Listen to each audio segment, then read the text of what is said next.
పేరుతో దేవుళ్ళ పేరుతో మన మెదల్ని కలుషితం చేసి దూరం చేసే ఒక విద్వేషమైన రాజకీయాలు ఈరోజు ఈ దేశంలో ప్రమాదంగా మనకు కనపడుతూ ఉన్నాయి. మన పోరాటాలని, అణిచివేతల్ని, నిర్బంధాన్ని చూసాం.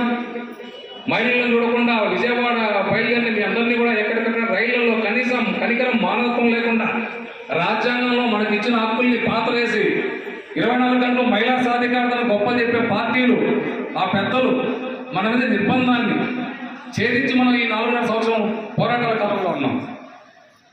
ఇంకోవైపు మన గ్రామాల్లోకి, ఇళ్లలోకి దేవుళ్ళ పేరుతో, మతాల పేరుతో మన వర్గ సమస్యల్ని, మన ఆర్థిక సమస్యల్ని పక్కకు నెట్టి మత భావాలతో మన మధ్య మన ఆలోచనని మొద్దుపరే విధంగా, అంటే మన ఆలోచనని అణిచివేసే విధంగా, మన పోరాటాన్ని అణిచివేసే విధంగా ఇంకోవైపు మత రాజకీయాలు దేశంలో ఈ కాలంలో చూసాం.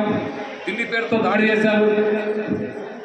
ముస్లిమ్స్ ఇది మాస్క్ మాదిరి, అంటే వాళ్ళు కలుసుకుంటారు కదా, వడ్డించేవారు మనవాడైతే మనం ఏ బంధులో కూర్చున్నా అన్నీ మన కడుపుంటా లేదు. మనం పరిపాలించే రాజకీయాలు, అధికారం చలాయించే రాజకీయాలు, మన వైపు నిలబడే రాజకీయాలు అయితే అంతా మన ఆర్థిక వ్యవస్థ, మన ఆర్థిక స్థితిని మెరుగుపరచుకోవడానికి, వేతనాల పెంపు కానీ, ఉద్యోగ భద్రత కానీ, మనకు సామాజిక భద్రత కానీ, మీ పెన్షన్ కానీ, పిఎఫ్ ఏమన్నా ఉన్ని మన ఆర్థిక పరిస్థితి మెరుగుపరచుకోవడానికి మనం చేసే పోరాటాలన్నీ కూడా బయట చేస్తాం. ఎన్నేళ్ళకి పోరాటాలు చేస్తూ ఉంటాం. మళ్ళీ పరిపాలించేవాడు ఇట్లే ఉంటే ఎన్నేళ్ళైనా మడితే వ్యక్తి చేద్దామా?